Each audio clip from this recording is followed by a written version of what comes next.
अच्छा जी, तो इस लेक्चर में हम पढ़ेंगे ये एक छोटा सा टॉपिक है डीबी मेजरमेंट्स का या डेसिबल मेजरमेंट्स का। उसके बाद हम पढ़ेंगे बैंडविड्थ के बारे में और फिर हम चले जाएंगे कॉम्प्लेक्स बेसबैंड रिप्रेजेंटेशन पे। ठीक है। अच्छा, उसमें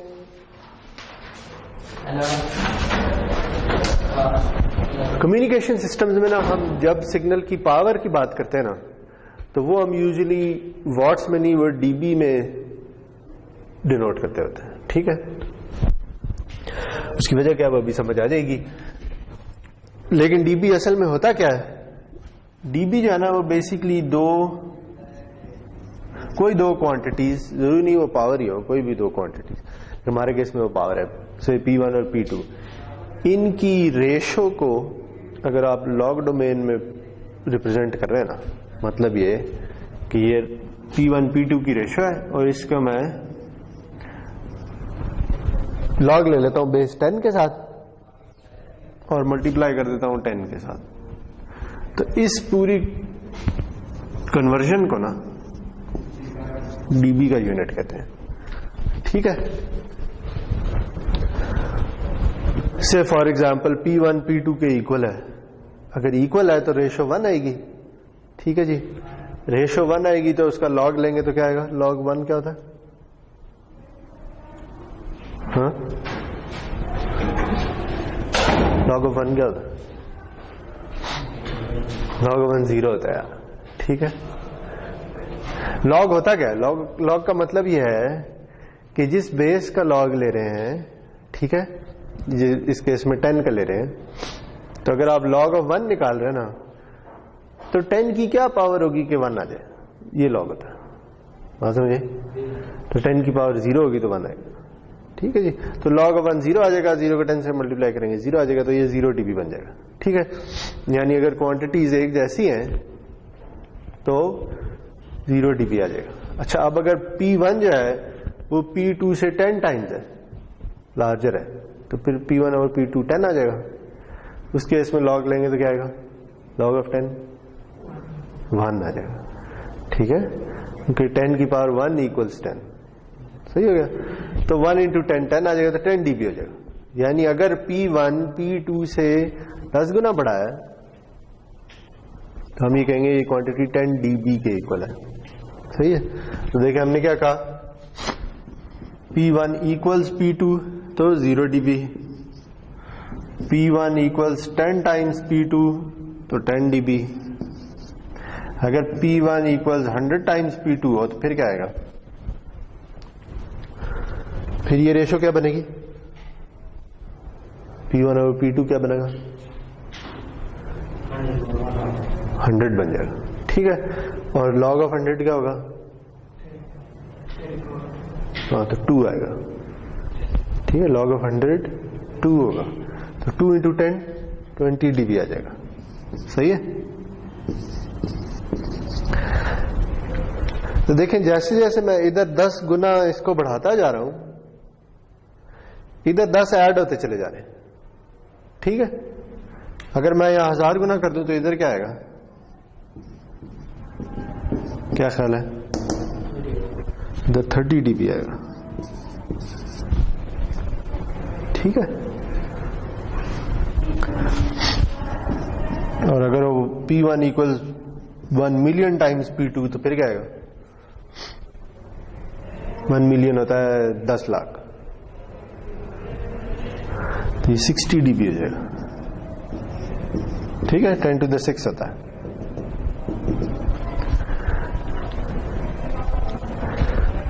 अच्छा, लेकिन दूसरी तरफ अगर मैं ये कर दूं कि P1 इक्वल्स 0.1 टाइम्स P2 तो फिर क्या आएगा? आप बताएं। अब रेशियो क्या आएगी? P1 और P2 क्या आएगा? 0.1 या 1/10। तो फिर 0.1 का अगर लॉग लेंगे तो क्या आएगा? 10 की क्या पावर हो तो 1/10 आता है, -1। ठीक है। -1 को 10 से मल्टीप्लाई करेंगे तो -10 dB आ जाएगा। ठीक है। देखें इधर से मैं 10 गुना पीछे चला गया हूं, तो फिर भी 10 का ही फर्क आ रहा है, ठीक है। तो अगर आप इसे कम करते चले जाएं और आप कहें P1 equals 1 into 10 to the -6 times P2, तो इधर -60 dB आ जाएगा।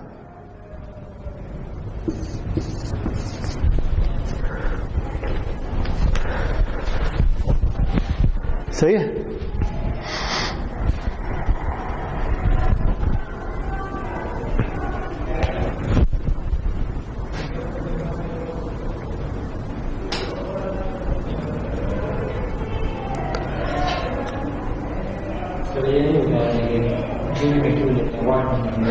तो देखें अब नजर क्या आ रहा है कि ये ना असल में डीबी का फायदा ये है कि डीबी का जो स्केल है ना वो ओवरऑल स्केल को बहुत छोटा कर देता है। देखें क्वांटिटीज कितनी बड़ी होती चली जा रही है।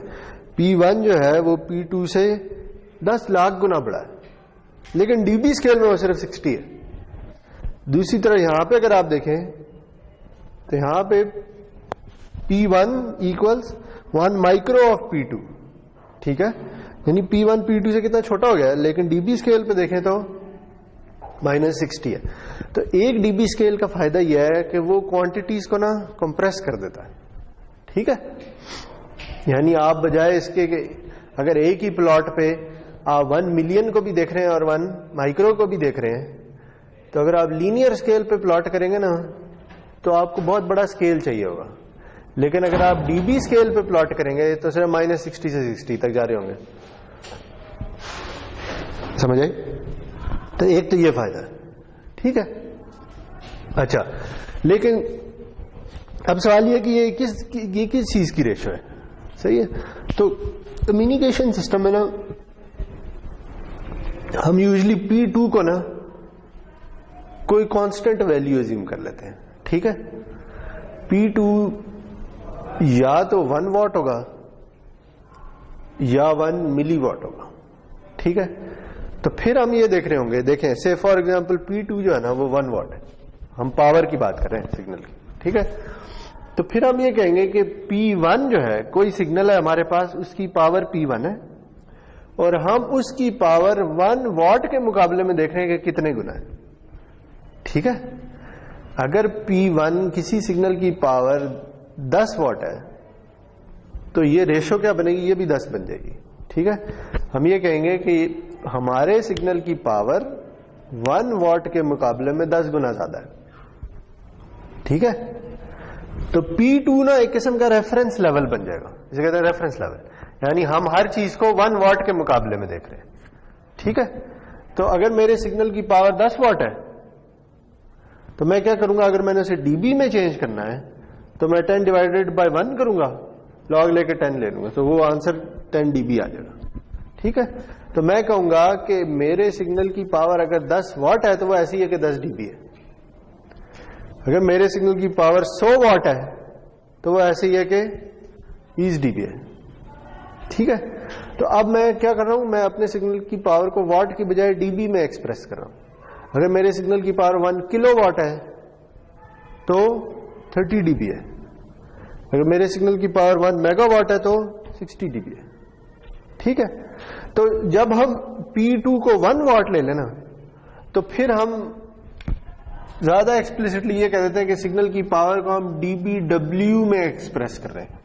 dBW का मतलब यह है कि P2 जो है ना वो 1 वॉट है, ठीक है। तो ये W है, उस 1 वॉट को रिप्रेजेंट कर रहा है, ठीक है जी। लेकिन फिर कुछ लोग ऐसे कहते हैं कि वो ये कहते हैं कि अच्छा P2 को 1 वॉट नहीं, P2 को 1 मिली वॉट ले लो। अगर 1 मिली वॉट ले लेना P2 को तो फिर जो पावर बनती है उसे dBm से रिप्रेजेंट करते हैं। m जो है वो मिली के लिए रिप्रेजेंट हो रहा है, ठीक है। तो यूजुअली ये दो चीजें हैं जी, सही है। अगर आप सिर्फ रेशो कैलकुलेट कर रहे हैं तो dB, अगर P2 1 वॉट है तो dBW, अगर P2 1 मिली वॉट है तो dBm, सही है। देखिए अब मैं ये कहता हूं कि मेरे सिग्नल की पावर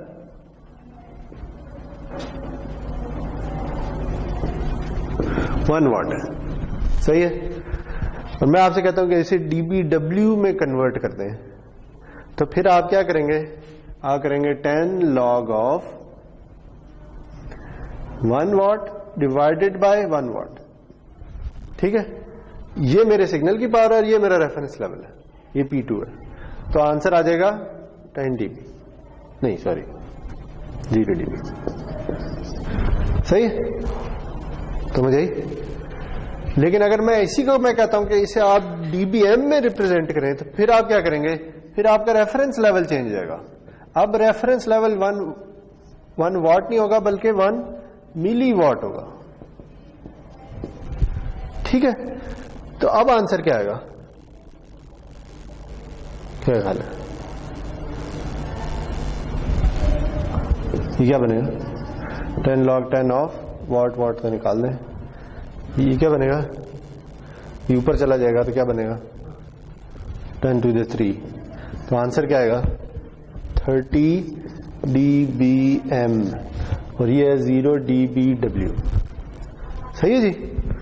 तो आप एक ही क्वांटिटी को dBW में भी रिप्रेजेंट कर सकते हैं, dBm में भी रिप्रेजेंट कर सकते हैं। और ये जो है ना, ये रिलेशनशिप देखिए, ये अगर 0 dBW है तो ये 30 dBm बन रहा है, ये 30 का ही डिफरेंस आएगा। क्यों, क्योंकि ये 10 to the -3 है। ठीक है, आपने देखा है कि 10 to the -3 सॉरी, यहां अगर आप 0.01.001 कर लें तो 30 dB आएगा। तो ये कन्वर्जन बहुत आसान है, यानी अगर आपने dBW निकाला और dBm में जाना है 30 ऐड कर दें, और अगर आपने dBm से dBW में जाना है तो 30 माइनस कर दें। सही है, तो देखें अगर आपको यह बताया हुआ है कि किसी सिग्नल की पावर 20 dBW है तो ये कितने dBm होगी, क्या ख्याल है, ये 50 dBm होगी।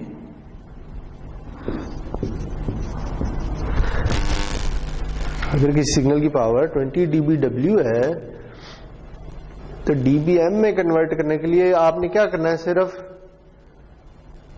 10 to the -3 का फैक्टर से डिवाइड कर रहे हैं या 10 to the 3 के फैक्टर से मल्टीप्लाई कर रहे हैं, तो वो जो फैक्टर है ना वो बार 30 की सूरत में आ जाएगा।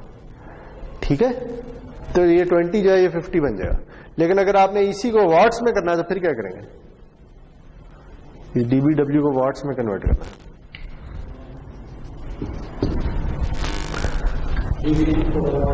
किसी को भी करना है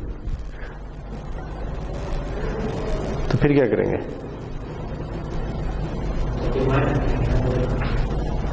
नहीं वो तो वापस dBW में चला जाएगा। मैं कह रहा हूं वॉट्स में लाना है वापस। देखिए अब मुझे पता है कि ये 20 dBW है ना, ये कैसे आया, ये आया 10 log 10 of something divided by 1 watt, ये इक्वल है 20 dBW के। तो मुझे x फाइंड करना है, क्योंकि x वॉट्स में, तो x निकालने कैसे निकलेगा, इसे इधर ले जाए। सही है, तो क्या आएगा, log ऑफ x इक्वल्स 2,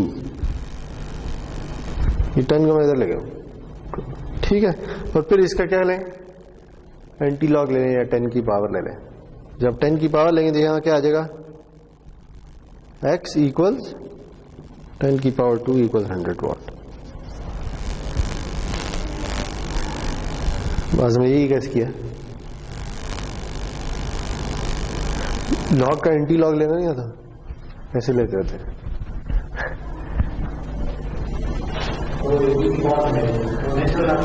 वो नेचुरल लॉग का था, तो इधर करेंगे तो e की पावर नहीं होगी बल्कि 10 की पावर होगी। ठीक है, तो दोनों तरफ जब 10 की पावर लेंगे तो ये 10 की पावर log ऑफ x खत्म होकर सिर्फ x रह जाएगा और यहाँ 10 की पावर 2 आ जाएगा तो 100 हो जाएगा। सही है, तो ये इक्वल है किसके, 100 वाट के। सही है, बात समझ आई। तो ये तीनों जो क्वांटिटीज हैं ये एक ही हैं। सही है जी, 100 वाट जो है वो 20 dBW होता है, वो 50 dBm होता है। ओके, एक और एग्जांपल कर लें या बहुत है,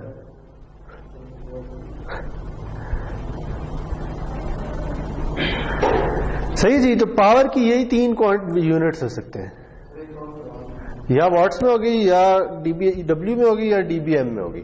अच्छा, से फॉर एग्जांपल मैं ये कहता हूं कि मेरे सिग्नल की पावर है 20 डीबीएम।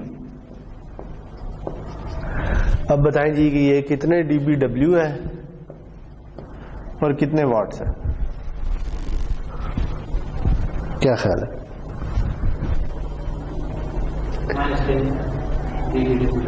डीबीडब्ल्यू में अगर कन्वर्ट करना है तो -30 करना पड़ेगा, तो ये बन जाएगा -10 डीबीडब्ल्यू। ठीक है। और अगर वॉट्स में कन्वर्ट करना है तो फिर क्या करना पड़ेगा, फिर यही काम करना पड़ेगा इधर क्या।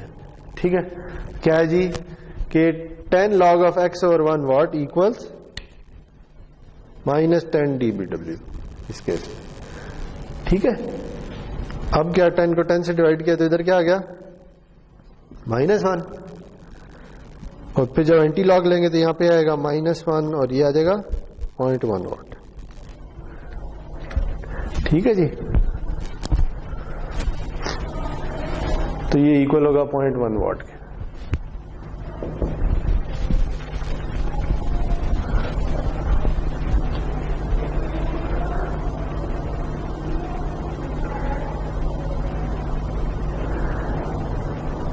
सही है। तो जो कम्युनिकेशन सिस्टम में जो पावर्स होती है ना, वो बहुत ड्रास्टिकली वेरी कर रही होती है। यूजुअली जो ट्रांसमिट पावर होती है ना, सही है, वो 10s of watts में हो सकती है, वो किलोवाट्स में भी कभी कभार होती है। ठीक है। यानी जो आपके यूजुअली मेरे ख्याल में जो बेस स्टेशन होते हैं ना, ये जीएसएम, एलटीई वगैरह वगैरह, ठीक है, ये 10, 20, 30, 40, 50 इधर वॉट्स तक ट्रांसमिट कर रहे होते हैं। ठीक है। एलटीई भी एक टेक्नोलॉजी, जैसे जीएसएम जैसे एक टेक्नोलॉजी है सेलुलर की, इस तरह एलटीई भी है। ठीक, बिल्कुल ऐसे ही एलटीई एक टेक्नोलॉजी है जो ज्यादा डेटा रेट देती है आपको, सही, जीएसएम के मुकाबले में, जीपीआरएस के मुकाबले में। ये डेटा कम्युनिकेशन का एक स्टैंडर्ड है। ठीक है। अच्छा, तो जो ट्रांसमिट, इसी तरह जो ट्रांसमिट पावर हो सकता है, जो आपके एएम स्टेशन है ना, उनकी transmit power 100s of watts में भी होती है। ठीक है, जो एएम रेडियो के होते हैं। अच्छा, इसी तरह कुछ एचएफ रेडियोस, एचएफ होता है हाई फ्रीक्वेंसी, इस तरह एएम एक बैंड है ना, या एफएम एक बैंड है, जिसमें आप कह रहे होते हैं अच्छा मैंने एफएम 100 सुनना है, तो आप 100 मेगाहर्ट्ज पे ट्यून कर रहे होते हैं, या ठीक है, एफएम 101 सुनना है तो आप 101 मेगाहर्ट्ज की कैरियर फ्रीक्वेंसी यूज कर रहे होते हैं।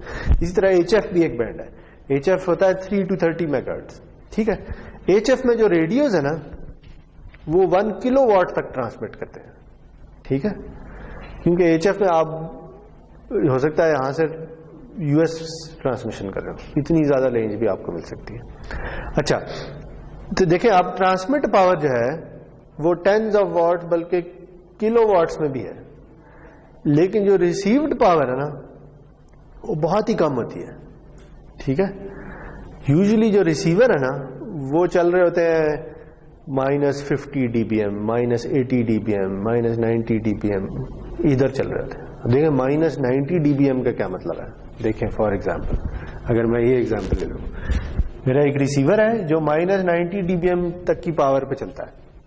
ठीक है, तो -90 dBm का मतलब कितने dBW, -120 dBW, 30 और माइनस कर दें। और अगर आप इसे आप वॉट्स में कन्वर्ट करें तो क्या आएगा, यहां पे -120 आ रहा होगा, 10 से डिवाइड करेंगे -12 आ जाएगा, यहां पे अगर 10 की पावर -12 वॉट्स। मैं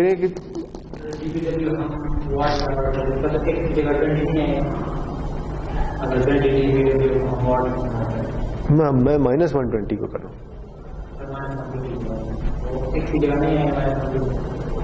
नहीं, ये एक्स तो वॉट्स में है, एक्स फाइंड करना ना। ठीक है, कोई क्वांटिटी थी वॉट्स में जिसे हमने डीबीडब्ल्यू में कन्वर्ट किया तो -120 आ गया, हमने वो क्वांटिटी फाइंड करनी है। उल्टा जाना है दूसरे अल्फाज में।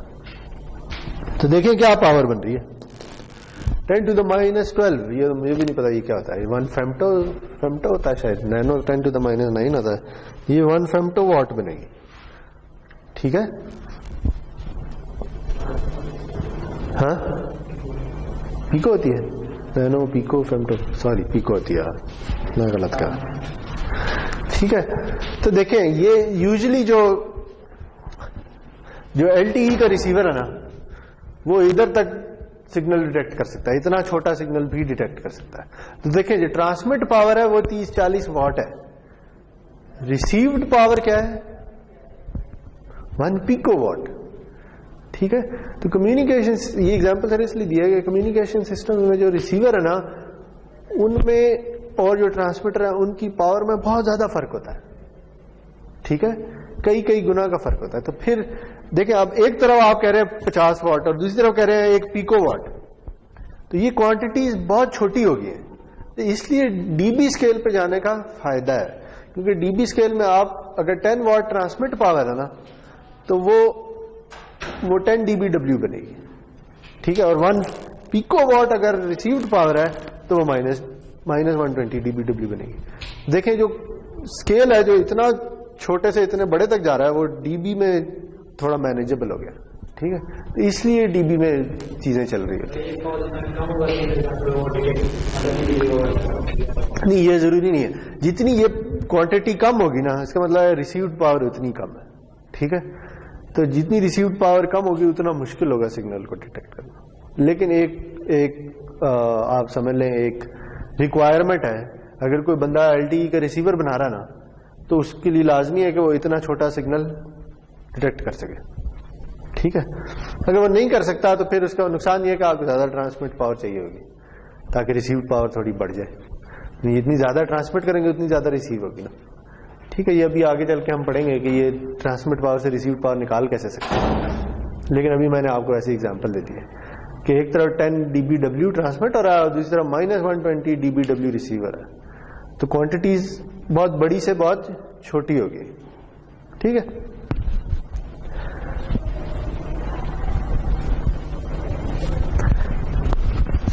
तो ये यानी यूनिट्स पता होने चाहिए।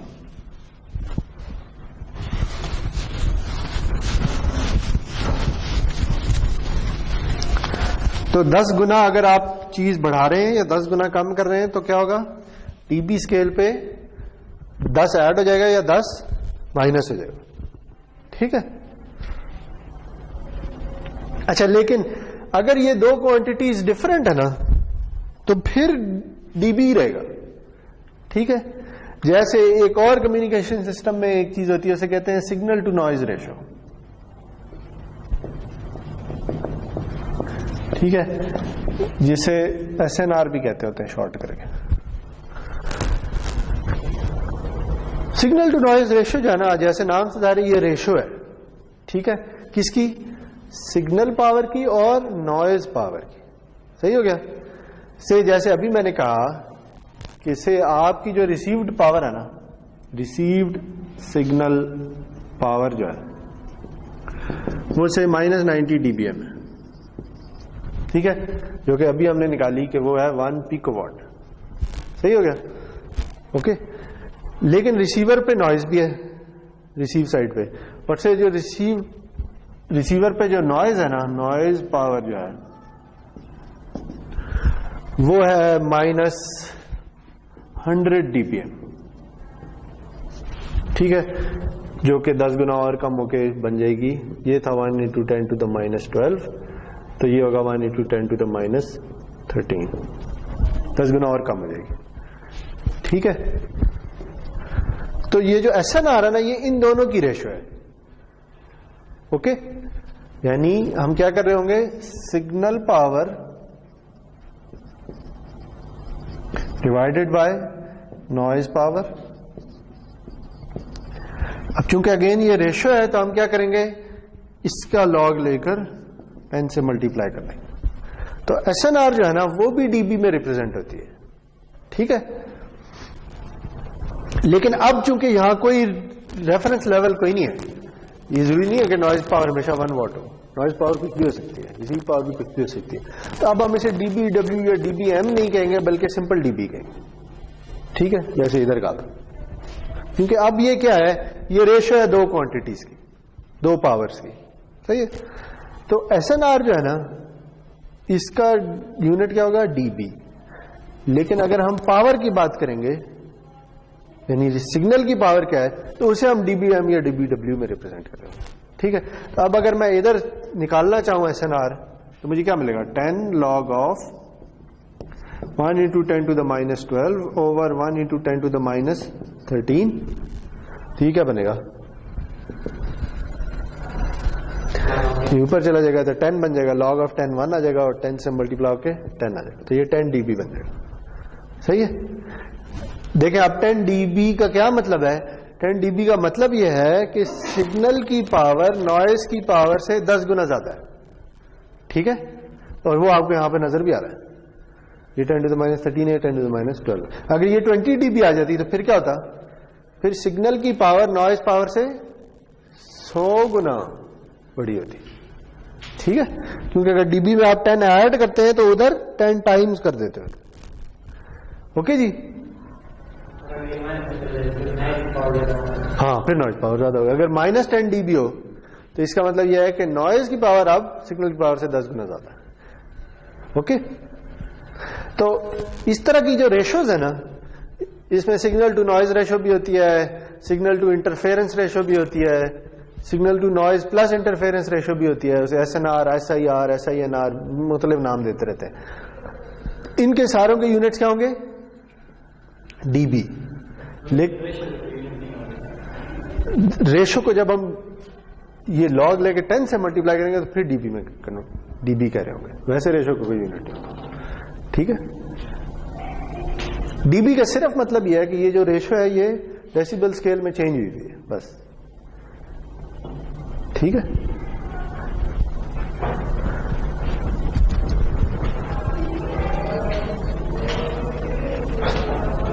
अच्छा, लेकिन ये देखें आप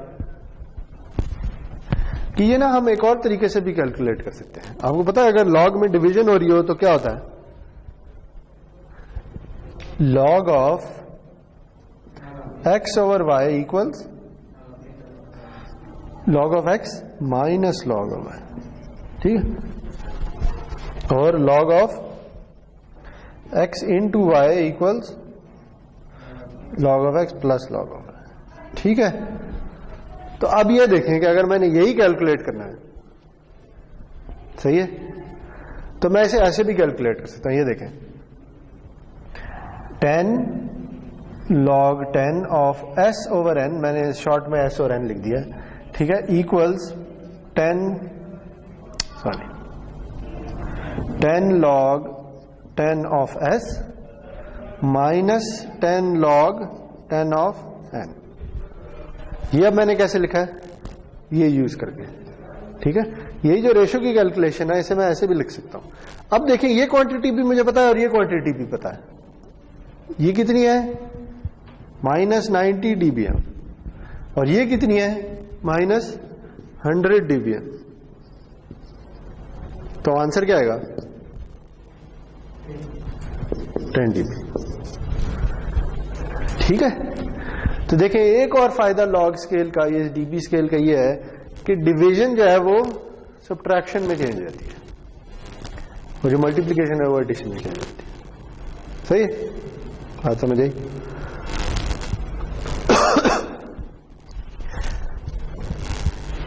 अच्छा, इसी तरह एक क्वांटिटी है, उसे कहते हैं पाथ लॉस। पाथ लॉस ये होता है कि अच्छा, अगर मैंने जो ट्रांसमिट पावर थी, मेरी ट्रांसमिट पावर से वो थी 10 dBm, ठीक है जी, जो मुझे पावर रिसीव हुई है वो है माइनस 50 dBm।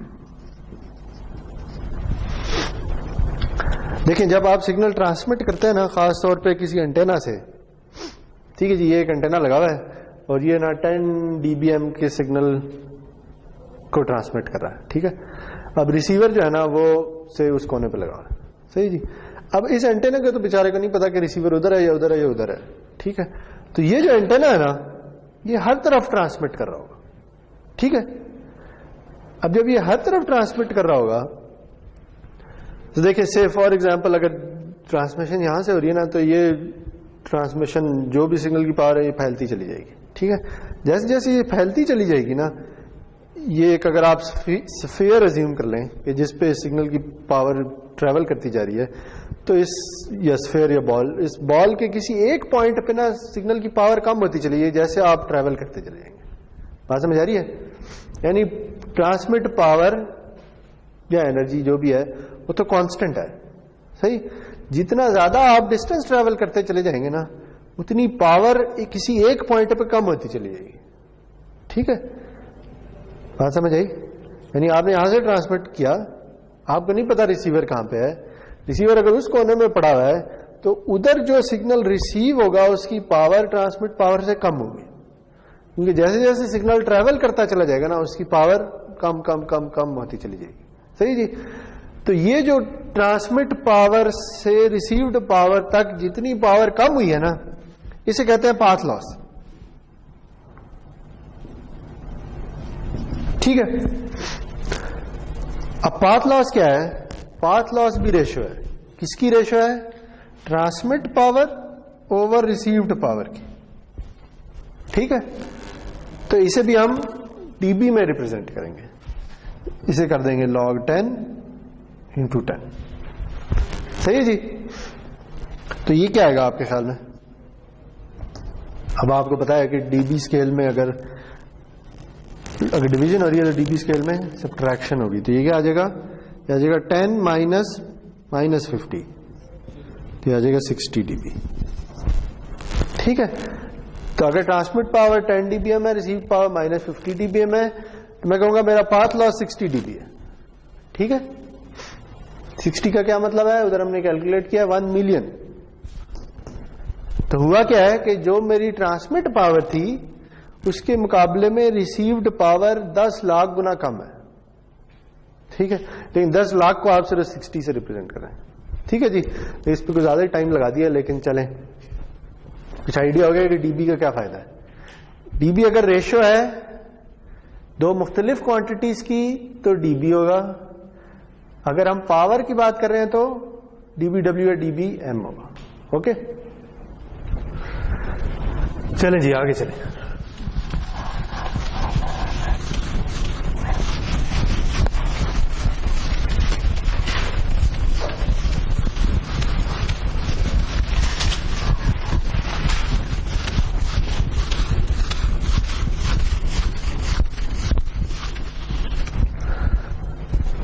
अच्छा जी, अगली जो चीज है ना वो है बैंडविड्थ।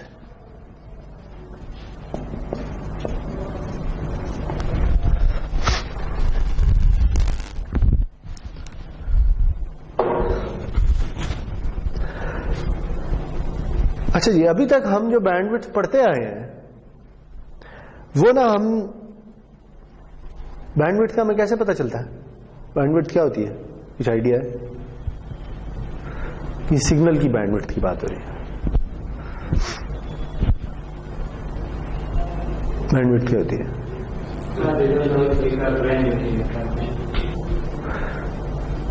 हाँ, आप क्या करें? सॉरी,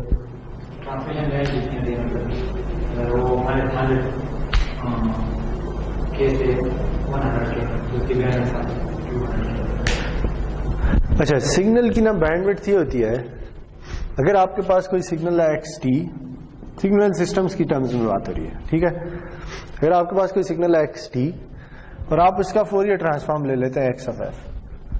ठीक है, अगर मैं इस x of f को प्लॉट कर लूं,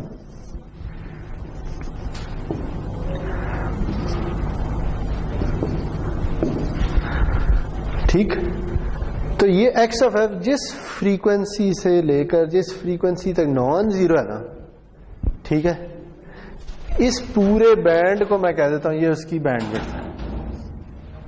ठीक है, अभी कह देते हैं 2W और अगर W की वैल्यू 1 किलोहर्ट्ज है तो ये 2 किलोहर्ट्ज हो जाएगा, W की वैल्यू 10 किलो है तो ये 20 किलोहर्ट्ज हो जाएगा। सही है।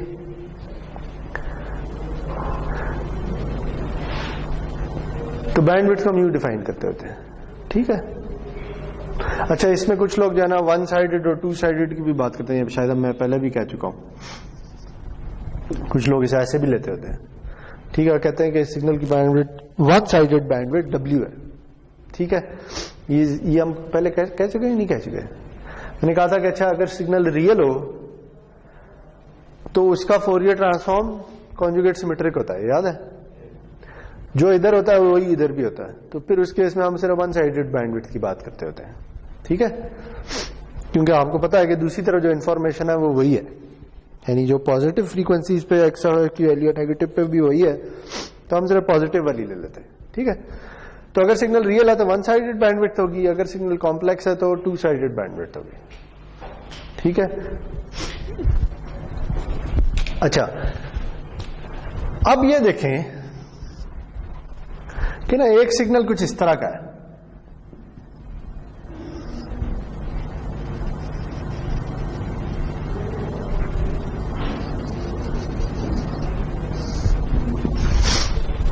ठीक है जी।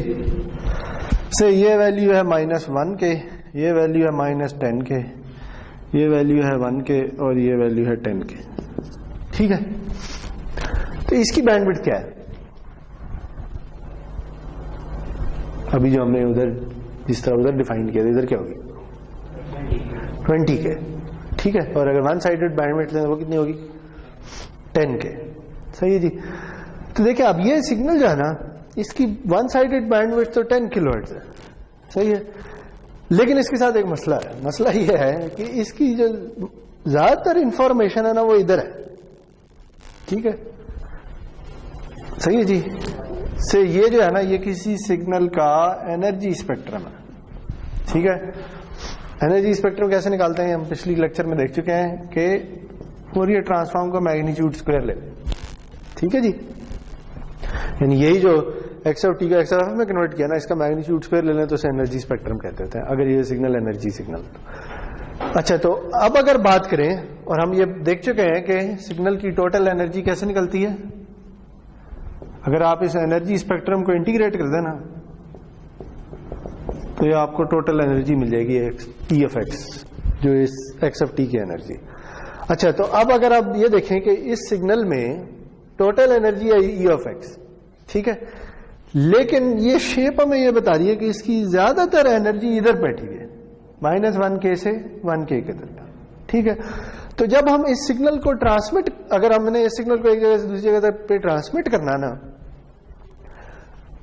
तो एक बंदा कहेगा कि अच्छा मुझे तो 20 किलोहर्ट्ज की बैंडविड्थ चाहिए, ठीक है, इस सिग्नल को ट्रांसमिट करने के लिए। लेकिन एक और बंदा ये कहता है कि अच्छा यार ऐसा करते हैं कि ये जो इंफॉर्मेशन है, ये जो एनर्जी है, ये इतनी कम है कि इसे ना ही ट्रांसमिट करें तो बेहतर है, क्यों ना हम ये जो 9 किलो की बैंडविड्थ है इसे सेव कर लें, ठीक है।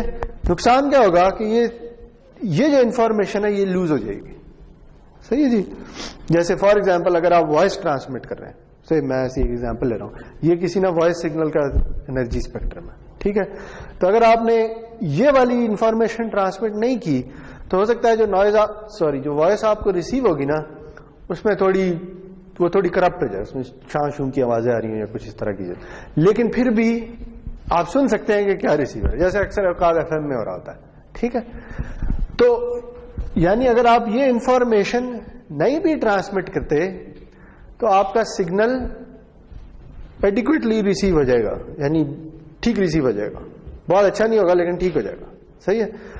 लेकिन फायदा क्या हो रहा होगा कि आप इतनी बैंडविड्थ बचा लेंगे, यहां कोई और सिग्नल अपना ट्रांसमिट कर सकता है, सही है जी।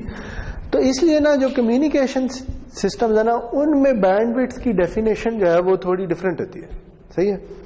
हम दो तरीकों से बैंडविड्थ को डिफाइन करते हैं, तो वो देखते हैं कि वो कैसे डिफाइन करते हैं। उसकी मोटिवेशन ज्यादातर यही होती है, ठीक है, कि सिग्नल को ना किसी पॉइंट पे जाके कट ऑफ कर दिया जाए, ठीक। चले, तो इसमें ना दो किस्म की डेफिनेशंस हैं।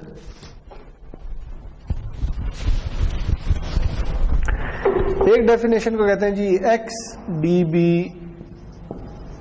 रिलेटिव बैंडविड्थ, बैंडविड्थ को शॉर्ट करके BW लिख रहा हूं। तो पहली जो बैंडविड्थ की डेफिनेशन है वही है अच्छा ये क्या है x dB relative bandwidth? X dB relative bandwidth कुछ इस तरह से डिफाइन होती है कि अगर आप सिग्नल की पीक पावर या एनर्जी जो भी है, ठीक है, जो सबसे ज्यादा मैक्सिमम एनर्जी है, सही, उससे आप एक्स डीबी नीचे चले जाए, ठीक है, एक्स की वैल्यू कुछ भी हो सकती है, 3 हो सकती है, 10 हो सकती है, 40 हो सकती है, जो मर्जी ले लें, सही है। क्या करें आप, अगर मैं से इस तरह का सिग्नल है, ठीक है, ये किसी सिग्नल का एनर्जी स्पेक्ट्रम है, ओके, और से ये वाली जो वैल्यू है ना, ये है 50 dB। देखिए अब मैंने इस यूनिट को डीबी में चेंज कर दिया, ठीक है। इसका मतलब क्या है? इसका मतलब है कि मैंने इस y एक्सिस का लॉग लेके 10 से मल्टीप्लाई कर दिया, सही है जी। तो 50 dB से इधर जाके वो हो जाती है 30 dB और यहां पे जाके हो जाती है 0 dB, सही है। ये किसी सिग्नल का एनर्जी स्पेक्ट्रम है और ये वैल्यू है 0, ये वैल्यू है से 10 के, ये वैल्यू है -10 के। अच्छा, तो एक्स डीबी रिलेटिव बैंडविड्थ ये है कि आप पीक पावर से शुरू हो, ठीक है, और एक्स डीबी नीचे चले जाएं, सही है, एक्स की वैल्यू जो भी है, और फिर पावर उस एक्स उस वैल्यू से नीचे ही रहे, उससे ऊपर ना दोबारा ना जाए, ठीक है। से फॉर एग्जांपल मैं 10 dB रिलेटिव बैंडविड्थ फाइंड कर रहा हूं, तो मैक्सिमम पावर है 50 dB, मैं 10 dB नीचे चला जाऊं 40 dB पे आ जाऊं, ठीक है। तो 40 dB से कहीं इस जगह पे आ रहा है, तो ये जो बैंडविड्थ होगी ना, ये सिग्नल की 10 dB रिलेटिव बैंडविड्थ, सही जी। से फॉर एग्जांपल ये जो वैल्यू है ये है 3K, तो मैं कहूंगा इस सिग्नल की 10 dB रिलेटिव बैंडविड्थ 3 किलोहर्ट्ज है, सही है। इसी तरह अगर कोई मुझे कहता है कि इस सिग्नल की मुझे 20 dB रिलेटिव बैंडविड्थ चाहिए, तो फिर मैं कहां जाऊंगा, फिर मैं इधर चला जाऊंगा, क्योंकि 50 से 20 dB नीचे, तो उससे ये वाली जो वैल्यू है ये 5K है, तो मैं कहूंगा सिग्नल की 20 dB रिलेटिव बैंडविड्थ 5 किलोहर्ट्ज। बात समझ आ गई कैसे डिफाइन हो रही है?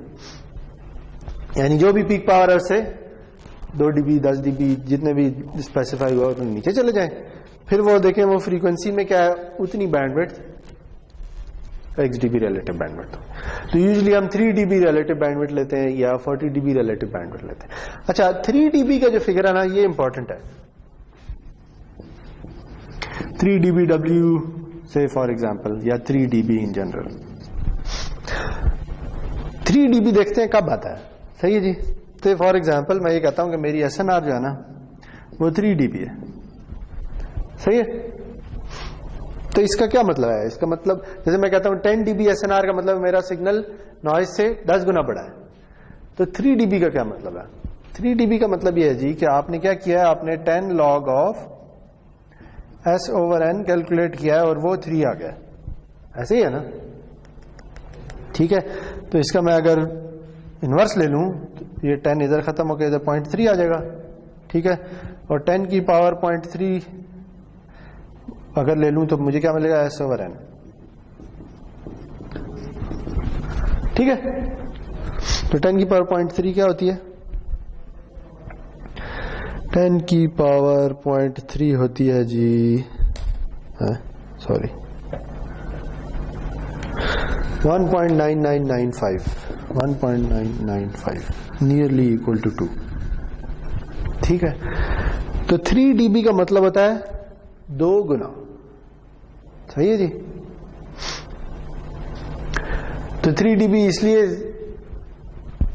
एक कॉमन फिगर है कि अगर आप किसी सिग्नल पावर अगर नॉइज पावर से 2 गुना ज्यादा है तो डीबी स्केल में वो 3 dB होगी। बात समझ आई? तो यूजुअली हम चीजों को दुगुना कर रहे होते हैं या 10 गुना कर रहे होते हैं, तो इसलिए या 3 dB यूज होता है या 10 dB यूज होता है, सही है। देखिए अगर सिग्नल की पावर नॉइज से 2 गुना ज्यादा है तो मैं कहूंगा सिग्नल नॉइज रेशियो 3 dB है। अगर सिग्नल की पावर नॉइज से 4 गुना ज्यादा है तो फिर क्या होगा, फिर ये 6 dB होगी, 3 dB और ऐड हो जाएगा। अगर सिग्नल की पावर नॉइज से 8 गुना ज्यादा है तो फिर कितनी होगी? फिर 9 dB होगी, 3 और ऐड हो जाएगा। अगर 10 गुना ज्यादा तो 10 dB हो जाएगी। ठीक है, चले तो 3 dB रिलेटिव बैंडविड्थ का फिर क्या मतलब है?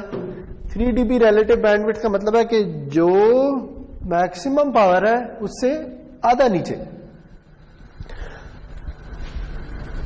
आधा नीचे का मतलब dB में 3 dB नीचे। सही?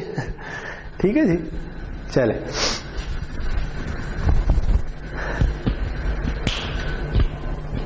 तो देखें, अगर से ये मैक्सिमम वैल्यू है 1 किलो, तो 3 dB में 1 किलो वॉट्स की बात हो रही है। ठीक है, ये जाउल्स की बात हो रही है।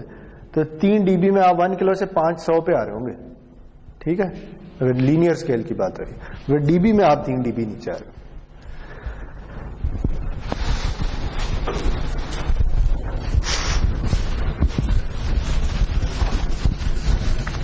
अच्छा जी, जो दूसरी डेफिनेशन है उसे कहते हैं P% इंटीग्रल बैंडविड्थ।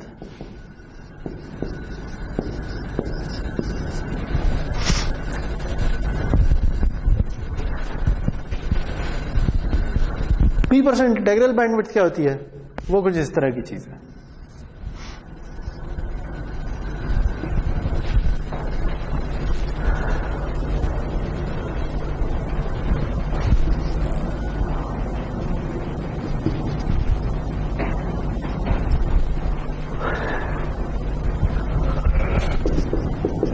अगर ये किसी सिग्नल का एनर्जी स्पेक्ट्रम है, ठीक है,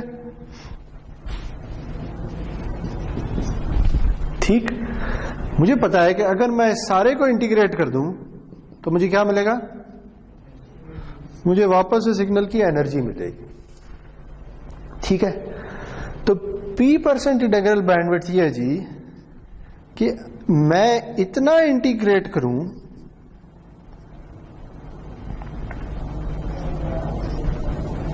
P ना लिखें, कुछ और लिख लें, से F' लिख लें।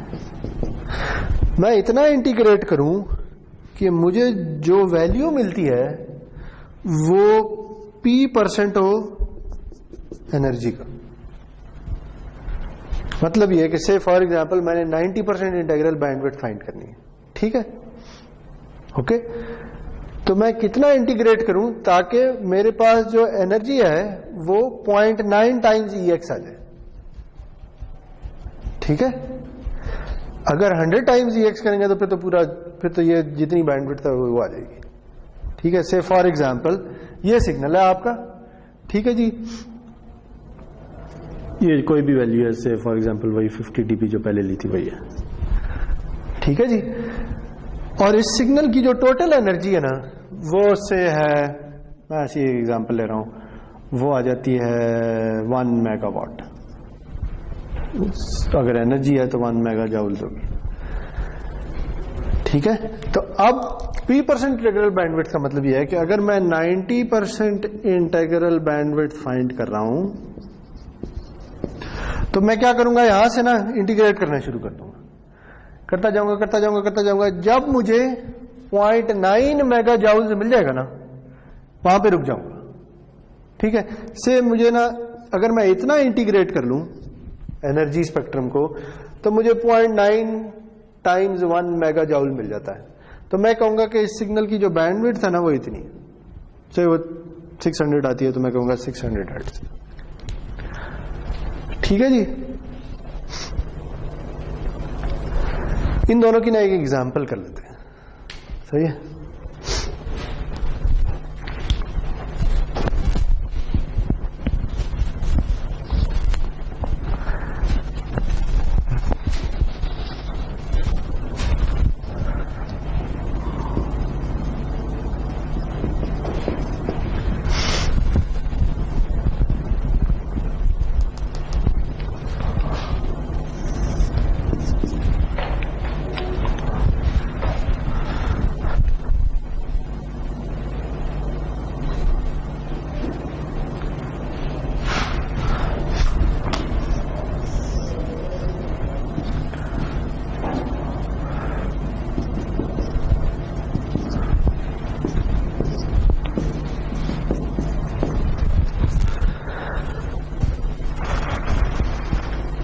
से मेरे पास एक सिग्नल है जिसका एनर्जी स्पेक्ट्रम कुछ इस तरह का नजर आता है, ठीक है।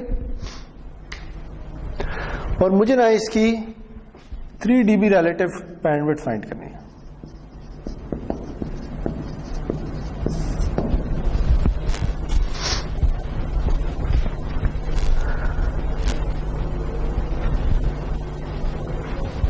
ठीक है, तो 3 dB रिलेटिव बैंडविड्थ का मतलब यह है कि मैं पीक पावर से या पीक वैल्यू से इधर चलना शुरू कर दूं, और जब मेरी पावर या मेरी एनर्जी स्पेक्ट्रम की वैल्यू 3 dB नीचे चली जाए तो वहां पे जाके रुक जाऊं, ठीक है। तो इसका क्या मतलब है, इस केस में क्या होता है, इस केस में जो वैल्यू है एनर्जी स्पेक्ट्रम की वो 1 से इंस्टेंटली 0 हो जाती है, ठीक है। तो अगर मैं यहां से चल रहा हूं तो चलते चलते चलते चलते जब मैं इधर पहुंचूंगा ना तो मेरी वैल्यू 1 से 0 हो जाएगी। जब 1 से 0 हो जाएगी तो 3 dB क्या उससे ज्यादा का नीचे चली जाएगी एकदम से। बात समझ आइए, यानी इस केस में जो मेरी 3 dB रिलेटिव बैंडविड्थ होगी ना वो पूरी की पूरी बैंडविड्थ होगी। नहीं समझे? चलें इससे पहले एक और एग्जांपल ले लेते हैं, फिर शायद आपको समझ आ जाए। इसे कुछ इस तरह से है, पहले ये वाली एग्जांपल ले लें, ठीक है। ये वैल्यू है 1, ये वैल्यू है 0.5, ये वैल्यू है 0.1 और ये वैल्यू है 0, ठीक है। और ये वैल्यू है 1 के, ये वैल्यू है 3 के, ये वैल्यू है 5 के। सही हो गया। और मुझे इसकी 3 dB रिलेटिव बैंडविड्थ फाइंड करनी है, सही है। 3 dB का क्या मतलब है, कितने गुना, 2 गुना, ठीक है। तो अगर मैं पीक पावर क्या है या पीक वैल्यू क्या है 1, तो 2 गुना नीचे चला जाऊं तो क्या हो जाएगा, टाइम्स डिवाइड बाय 2, 0.5, ठीक है। तो यानी मैं यहां से चलता गया, जब यहां पे पहुंचा ना तो पावर 2 गुना कम हो गई। 2 गुना जब कम हो गई तो इसका मतलब 3 dB कम हो गई। तो इस केस में इस सिग्नल की 3 dB रिलेटिव बैंडविड्थ क्या बनेगी, 1 किलोहर्ट्ज, ठीक है। क्यों, क्योंकि 1 किलोहर्ट्ज के बाद वैल्यू 3 dB कम हो जाती है, ओके, सही है।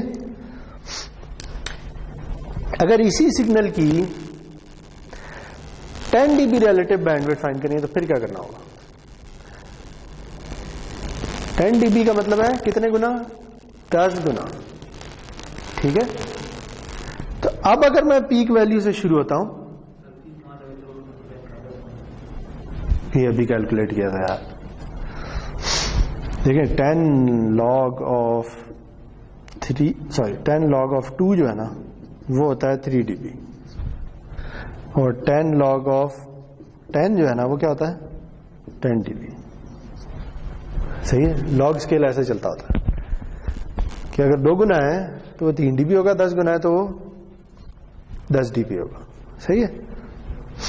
तो अगर मैं 3 dB रिलेटिव बैंडविड्थ फाइंड कर रहा हूं तो मुझे 2 टाइम्स नीचे जाना है, और अगर 10 dB रिलेटिव बैंडविड्थ फाइंड कर रहा हूं तो 10 गुना नीचे जाना है, ठीक है। तो अब मैं यहां से चलूंगा, चलता गया, यहां पे आगे कितने गुना कम हो गया है, 2 गुना, तो 2 गुना तो नहीं चाहिए, आगे चलता जाऊंगा, यहां पे जाऊंगा तो फिर कितने गुना कम हो गया, 10 गुना, ठीक है। तो मेरी 10 dB रिलेटिव बैंडविड्थ 3 किलोहर्ट्ज बनेगी। बात समझ आई, ठीक है।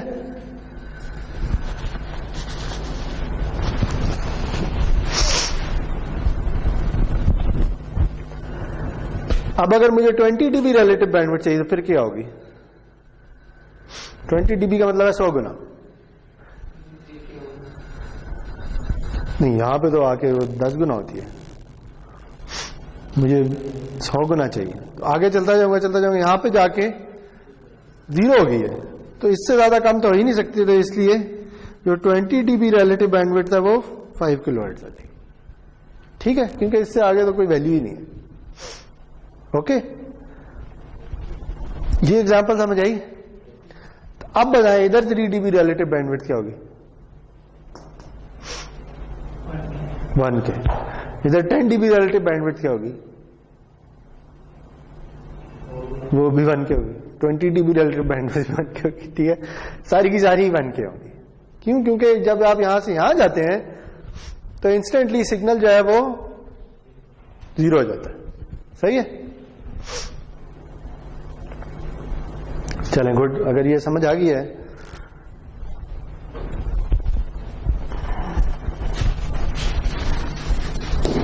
तो आप दूसरी बैंडविड्थ निकालते हैं। अब मुझे चाहिए से 10% इंटीग्रल बैंडविड्थ। नहीं जी, अब मैं दूसरी डेफिनेशन पे आ गया। पहले तो मुझे ये बताएं, पहले इसी से शुरू कर लेते हैं, ठीक है, बस ये आसान है, पहले इससे शुरू कर लेते हैं। से इसकी 10% इंटीग्रल बैंडविड्थ चाहिए, ठीक है जी। पहले मुझे बताएं सिग्नल की टोटल एनर्जी कितनी है।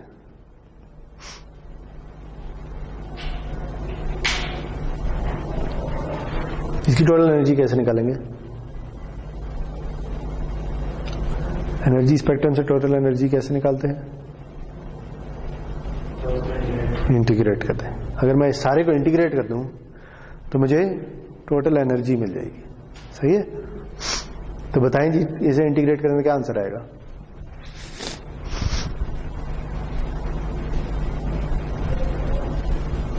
क्या आएगा? इस रेक्टेंगल को इंटीग्रेट करना है तो जो रेक्टेंगल का एरिया वही आएगा। तो रेक्टेंगल का एरिया क्या है? 1 कैसे? रेक्टेंगल का एरिया क्या होता है? Length into width. तो इसकी लेंथ क्या है? हाँ, तो विड्थ क्या है? तो क्या आएगा? 2 क्या आएगा? ठीक है जी। तो इस सिग्नल की जो एनर्जी है वो 2 किलो जूल्स है, ठीक है, क्योंकि ये जो सारा, अगर इस सारे को इंटीग्रेट कर दिया जाए, ये वही बात है कि आप gx ऑफ f को इंटीग्रेट कर रहे हैं -1k से 1k तक, तो इसकी वैल्यू ही 1 है, तो यहां पे 1 आ जाएगा। तो जब इसे इंटीग्रेट करेंगे तो 2k आ जाएगा, ठीक है। तो पता क्या चला, इस पूरे सिग्नल की एनर्जी जो है वो 2k है, ठीक है जी। मुझे फाइंड करनी है 10% इंटीग्रल बैंडविड्थ, ठीक है, यानी मुझे इसके 10% तक जाना है। इसका 10% कितना होगा? 2 किलो का या 2000 का 10% क्या होता है? हाँ, तो क्या आएगा? 0.2 किलो या 200, ठीक है। तो अब मुझे क्या फाइंड करना है जनाब वाला? मुझे ये फाइंड करना है कि ऐसी फ्रीक्वेंसी की वैल्यू कि अगर मैं gx ऑफ f को इंटीग्रेट करूं तो मुझे आंसर 0.2 किलो जूल्स मिल जाए, ठीक है। यानी वही बात कि मैं यहां से इंटीग्रेट करना अब शुरू कर दूं, करता जाऊं, जब मुझे आंसर 0.2 किलो मिल जाए ना तो वहां रुक जाऊं। तो बताएं जी, अगर मैं यहां से चल पड़ा हूं इस तरफ और इस तरफ, तो कितनी विड्थ होगी कि आंसर 0.2 आ जाए, 0.2 किलो आ जाए?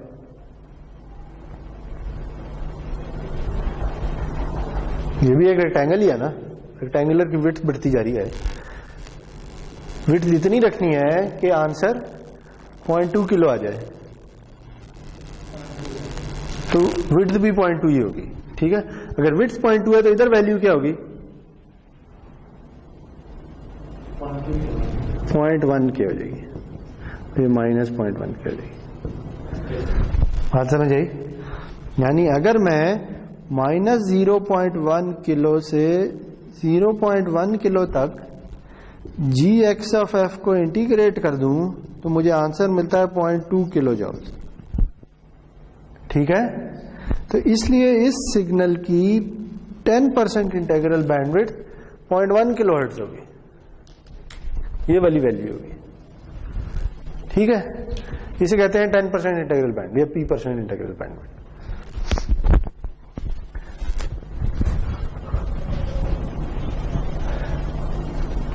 अच्छा, आप मुझे ये बताएं कि अगर मुझे 100% इंटीग्रल बैंडविड्थ निकालनी है तो वो क्या आएगी?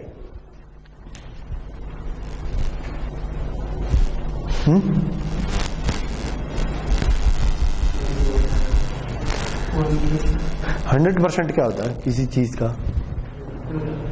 है पूरा का पूरा, तो पूरा 2k ही चाहिए। ठीक है, तो 2k के लिए क्या करना होगा, कहां तक जाना होगा? मैं यहां से चलना शुरू कर दूं और कितना इंटीग्रेट करूंगा तो 2k आएगा, पूरा का पूरा इंटीग्रेट करूंगा। तो इस केस में 100% इंटीग्रल बैंडविड्थ क्या आएगी? 1 किलोहर्ट्ज। ठीक है, इसी तरह 20% इंटीग्रल बैंडविड्थ क्या आएगी? अगर मुझे 20% चाहिए तो मुझे 0.4k तक जाना है। ठीक है, 2000 का 20% 400 होता है। ठीक है, तो अब मैं चलता जाऊं यहां तक के 400 आ जाए। 400 कब आएगा? जब मैं -0.2 से 0.2 तक होगा। तो उस केस में जो 20% इंटीग्रल बैंडविड्थ है वो 200 हर्ट्ज आएगी। ओके, चलें अगली एग्जांपल करते हैं। ये वाली बताएं जी, इसकी टोटल एनर्जी कितनी है?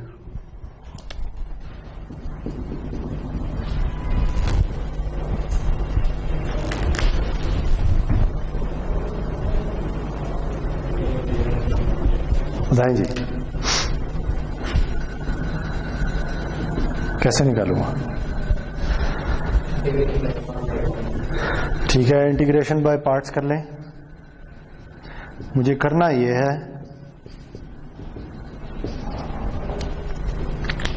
ठीक है, तो इसे कितने पार्ट्स में तोड़ूंगा?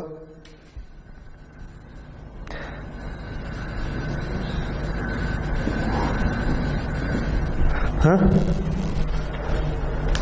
देखिए, एक मुझे ये पता है कि जितनी एनर्जी इतनी है इधर इस तरफ है, उतनी ही एनर्जी इस तरफ भी है। ठीक है, तो मैं सिर्फ ये हाफ कैलकुलेट करके उसे 2 से मल्टीप्लाई कर दूं तो मेरा काम हो जाएगा। ठीक है, तो मैं ये करता हूं 2 times 0 to 1k into 1df plus 1k to 3k 0.5 df plus 3k to 5k 0.1 df। ठीक है, मुझे क्या करना है? मुझे इस सारी चीज को इंटीग्रेट करना है। करूंगा तो मुझे सिग्नल की एनर्जी पता चल जाएगी। मुझे पता है जो इधर शेप है वही उस तरफ है, तो क्यों ना मैं इस तरफ ये वाला हाफ कैलकुलेट कर लूं, इसे 2 से मल्टीप्लाई कर दूं, तो ये 2 उस वजह से आ रहा है, और बाकी मैंने इधर तक इंटीग्रेट किया, फिर ये किया, फिर ये किया, तो ये 3 वैल्यूज आ गई। बताएं जी, इनका आंसर क्या आएगा बारी बारी? इसका आंसर क्या होगा? पहले वाले का 1k, अगले का क्या होगा? 9, 0.5 ही तो है, तो क्या आएगा? 3k plus 1k minus 1k।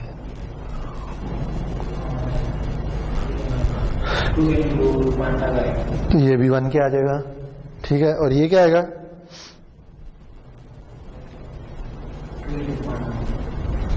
0.2k। तो टोटल वैल्यू क्या आ जाएगी? 4.4k।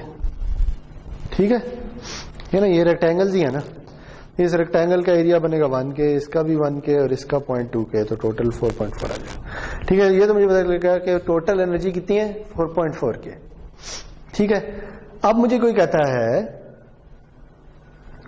कहता है कि 90% इंटीग्रल बैंडविड्थ बता दो, तो बताएं जी मैं कैसे कैलकुलेट करूंगा? मुझे सिग्नल की 90% इंटीग्रल बैंडविड्थ चाहिए।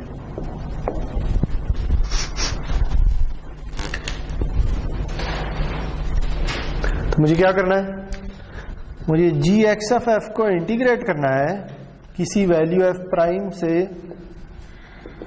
-f' तक, ताकि वैल्यू क्या है? 0.9 टाइम्स 4.4k। ठीक है, 90% 0.9 टाइम्स होता है। तो पहले तो ये बताएंगे 4.4 इंटू 0.9 क्या होता है? ये होता है जी 3.96। तो यानी ये आ जाए 3.96 के। ठीक है, तो अब बताएं जी क्या करूं। अब ना मैं यूं चलना शुरू कर दूंगा, इंटीग्रेट करना शुरू कर दूंगा। देखिए इसे मैं ऐसे भी लिख सकता हूं 2 times 0 to f prime gx of f df equals 3.96 के। सही है, क्यों? क्योंकि ये दोनों तरफ सिमेट्रिक है ना, जो काम इधर किया था वो इधर भी कर दिया। ठीक है, कि बजाय माइनस एफ प्राइम से एफ प्राइम लेने के 0 to f प्राइम ले लो और 2 से मल्टीप्लाई कर दो। सही है, ये स्टेप समझ आया?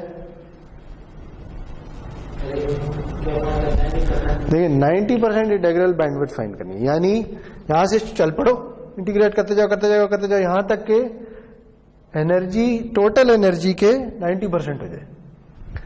तो मुझे नहीं पता वो वैल्यू क्या है, मैंने उसे एफ प्राइम कह दिया। ठीक है, मैं कह रहा हूं मैं किसी वैल्यू माइनस एफ प्राइम से एफ प्राइम तक जाता हूं, इंटीग्रेट करता हूं, तो वैल्यू क्या आ जाती है? टोटल एनर्जी का 90%। तो मुझे वो फ्रीक्वेंसी निकालनी है कि जिस पे ये 90% ऑफ एनर्जी आ जाती है। ठीक है, तो वो चूंकि सिमेट्रिक है तो माइनस एफ प्राइम से एफ प्राइम की जगह मैंने 0 to f प्राइम कर लिया। ठीक है,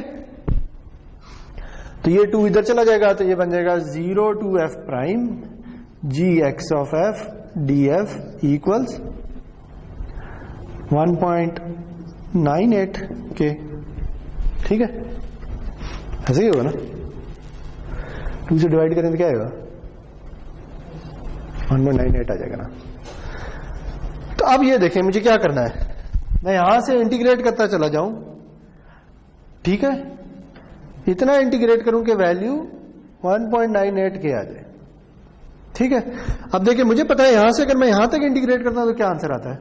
इधर से इधर तक 1 के, तो इसका मतलब इससे तो ज्यादा ही होगी क्योंकि मुझे 1.98 तक जाना है। ठीक है, अगर मैं इधर तक चला जाता हूं तो क्या हो जाती है? टोटल एनर्जी क्या हो जाती है? ये वाली 1 के प्लस है ना, ये वाली तो हो गई।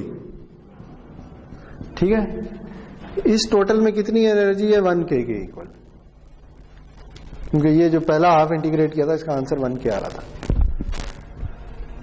ठीक है, मुझे चाहिए 1.98, तो मैं आगे चलता चला जाऊंगा। अगर मैं यहां तक कर लूं तो फिर मुझे क्या मिलता है? फिर मुझे 1 के और मिल जाते हैं, क्योंकि इस रेक्टेंगल की एनर्जी भी 1 के है। ठीक है, तो टोटल 2 के हो जाते हैं। 2 के से तो ज्यादा हो जाएगा, थोड़ा सा पीछे रहना है। ठीक है, तो मुझे कोई ऐसी वैल्यू निकालनी है कि ये वाली एनर्जी मिला के 0.98 के हो जाए। बात समझ आई? ठीक है, तो देखें अब मुझे पता है कि 0 to 1 के जो है G X of F D F plus 1 के to F prime G X of F D F, ये इक्वल होना चाहिए 1.98 के। ठीक है, क्योंकि मुझे पता है कि एफ प्राइम की वैल्यू 1 के से ज्यादा होगी। 1 के तो नहीं हो सकती, 1 के तक तो मेरी एनर्जी पूरी नहीं होती। ठीक है, अब ये मुझे पता है, ये क्या है? ये 1 के है, तो 1 के इधर से माइनस कर दें तो क्या आ जाएगा? 1 के to F prime G X of F D F equals 0.98 K. ठीक हो गया, क्योंकि ये पूरा जो है ये पूरा 1 के इक्वल है, तो वो इधर आके माइनस हो गया, 0.98 के हो गया। अब मुझे एफ प्राइम की वैल्यू निकालनी है, तो देखिए आप क्या करना है, इधर मुझे आप वैल्यू पता है, इधर क्या वैल्यू है जी एक्स ऑफ एफ की 0.5, तो मैं डालूंगा 1 के to F prime 0.5 D F equals 0.98 K. ठीक हो गया, इसे कर ले सॉल्व। ये क्या आएगा? ये आ जाएगा 1/2 एफ प्राइम माइनस 1 के इक्वल 0.98 के। ठीक है, 1/2 बाहर ले लिया, इंटीग्रेट करेंगे तो एफ आ जाएगा, एफ में लिमिट्स डालेंगे तो एफ प्राइम माइनस 1 के हो जाएगा। ठीक है, इसे भी सॉल्व कर लेंगे, आ जाएगा 0.5 एफ प्राइम माइनस 500 इक्वल्स 0.98 के। तो ये आ जाएगा 0.5 एफ प्राइम इक्वल्स 0.98 48 के, ठीक है। 500 ऐसे ही होता है जैसे 0.5 के होता है। तो यहां से एफ प्राइम की वैल्यू क्या निकलेगी?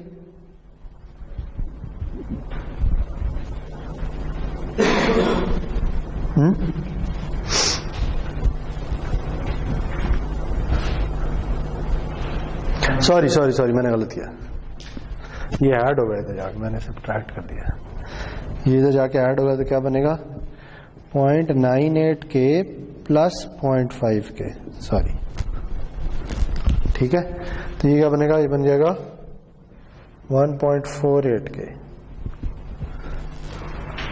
ठीक है। मैं जल्दी जल्दी कर रहा हूं। ये 0.5 के है, इधर ले जाए तो 0.5 के ऐड हो जाएगा, ये टोटल बन जाएगा 1.48 के। अब एफ प्राइम निकालना है तो ये इधर ले जाए तो ये डबल हो जाएगा, तो एफ प्राइम की वैल्यू आएगी 2.96 के। सही है जी। तो पता क्या चला कि 3K तक तो नहीं जाना, उससे थोड़ा पहले, तो ये वाली वैल्यू बनी है 2.96 के, सही है। तो मेरी 90% इंटीग्रल बैंडविड्थ जो है वो 2.96 किलोहर्ट्ज है, सही है। क्योंकि इधर तक अगर मैं चला जाऊं तो मुझे सिग्नल की 90% एनर्जी मिल जाती है, सही है।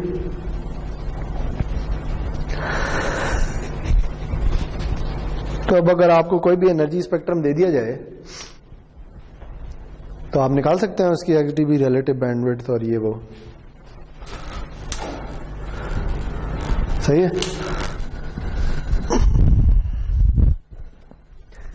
एक दो छोटी छोटी मैंने आपको चीजें दिखानी है प्रोजेक्टर पे और फिर खत्म हो जाएगा काम।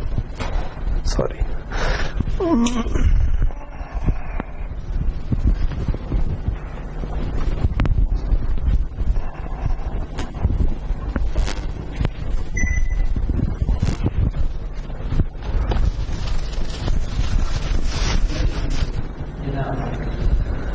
क्या ये तो लिख लो ना, ये तो रब कर लो, जो दिखाना है वो नजर नहीं आएगा फिर।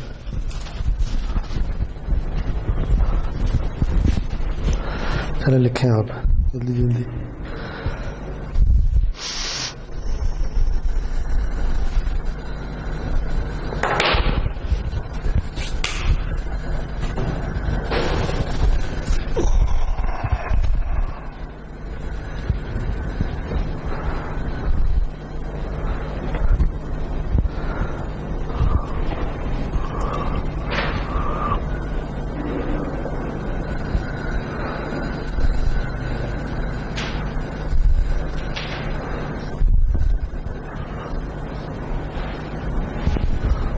बैठा लूं?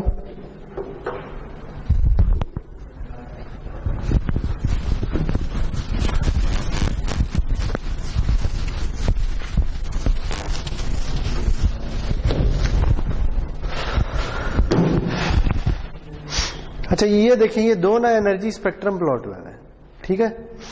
इनमें जो पहला एनर्जी स्पेक्ट्रम है ना, ये एक सिंक फंक्शन है, सही है। अगर आपको याद हो, हमने ये कहा था कि अगर आपके पास कोई रेक्टेंगुलर सिग्नल हो ना,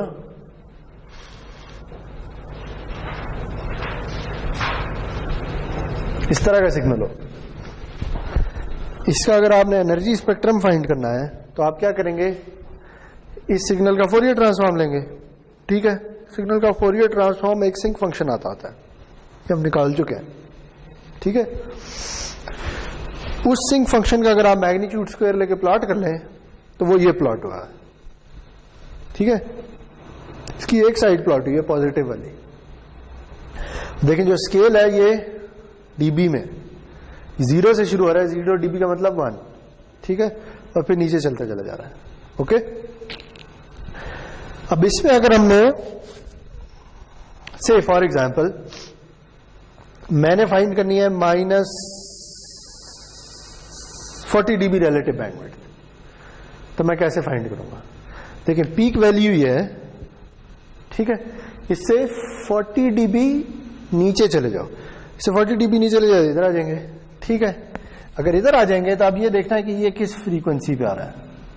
तो अगर मैं इसे एक्सटेंड कर लूं, देखिए ये कहीं इस जगह पे आ रहा है, सही है। तो इसकी 40 dB रिलेटिव बैंडविड्थ कोई 2829 के करीब होगी, सही है। अगर इसी की मुझे 20 dB रिलेटिव बैंडविड्थ चाहिए तो फिर मैं कहां तक जाऊंगा, यहां तक, और मैं ये कहूंगा कि इसकी 20 dB रिलेटिव बैंडविड्थ कोई 4 के इक्वल, सही है। इसी तरह ये एक सिग्नल प्लॉट हुआ है, ये उस सिग्नल का एनर्जी स्पेक्ट्रम है। ये ना ऑथर ने कोई कुछ बोला है, ठीक है, एक बिंगो का वर्ड बोला है, और फिर उस वर्ड को ना, उस वॉइस को रिकॉर्ड कर लिया, और रिकॉर्ड करके उसको फोरियर ट्रांसफॉर्म ले लिया। तो ये फोरियर ट्रांसफॉर्म प्लॉट हुआ, ठीक है। अब देखें इसमें पीक पावर क्या है। ये पीक वैल्यू जो है वो ये है -35-36 के अराउंड, ठीक है। अब अगर इसमें मुझे 20 dB रिलेटिव बैंडविड्थ चाहिए तो मैं क्या करूंगा, मुझे कहां तक जाना है, 20 dB नीचे जाना है। तो अगर ये -36 है तो मुझे कहां तक जाना है, -56 तक। -56 ये है, ठीक है। तो देखें इस पॉइंट के बाद आपके सिग्नल की एनर्जी -56 से नीचे नीचे रहती है, ठीक है। तो मैं ये कहूंगा कि इसकी 20 dB रिलेटिव बैंडविड्थ तकरीबन जो भी आ रही है 2.5 किलोहर्ट्ज या इस तरह से कुछ आ रही है, 26-27, ठीक है। तो इस सिग्नल की 20 dB रिलेटिव बैंडविड्थ 25-2600 हर्ट्ज है। बात समझ आई। देखिए अब इस एग्जाम्पल में जो पीक वैल्यू है वो 0 पे नहीं है, देखिए 0 पे तो ये वैल्यू है, ठीक है। पीक वैल्यू कहीं और पड़ी हुई है, लेकिन हमने मेजर पीक से ही करना है, ठीक है। बात समझ आई। ये पीक वैल्यू है, पीक वैल्यू से 20 dB नीचे चले जाओ, ओके। अच्छा, इसी तरह अगर एक सिग्नल कुछ इस तरह का है, अगर मैं ड्रॉ कर लूं,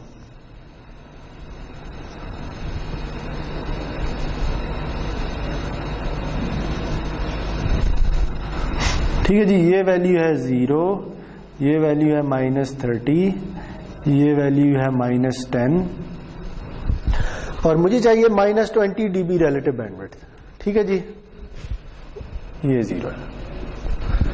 तो आप ख्याल में -20 dB रिलेटिव बैंडविड्थ कहां से शुरू होगी। देखिए मैं, ये पीक वैल्यू है, मैं नीचे गया, ये -10 आया, ये -20 आ गया, ठीक है। लेकिन ये -20 dB रिलेटिव बैंडविड्थ नहीं हो सकती। क्यों नहीं हो सकती, क्योंकि इससे आगे जाके दोबारा पावर -20 से ऊपर चली जाती है, ठीक है। तो इसलिए मैं इसे -20 dB रिलेटिव बैंडविड्थ नहीं कह सकता। मैं आगे जाऊंगा, यहां पे जाके जब -20 आएगा ना, तो ये 20 dB रिलेटिव बैंडविड्थ होगी। क्यों, क्योंकि इसके बाद हमेशा पावर -20 से नीचे ही रहती है, ठीक है। तो ये बात याद रखें। चलें जी, मेरे ख्याल में आगे इसी तरह की ये कुछ और एग्जांपल्स ड्रॉ हुई हैं, ठीक है। ये भी वही है, देखें इससे फॉर एग्जांपल ये -5 है, अगर ये ले लें तो 20 dB रिलेटिव बैंडविड्थ -25 ये वैल्यू है। तो जो भी वैल्यू यहां पे आ रही है 20 dB रिलेटिव बैंडविड्थ। चलें जी, शुक्रिया।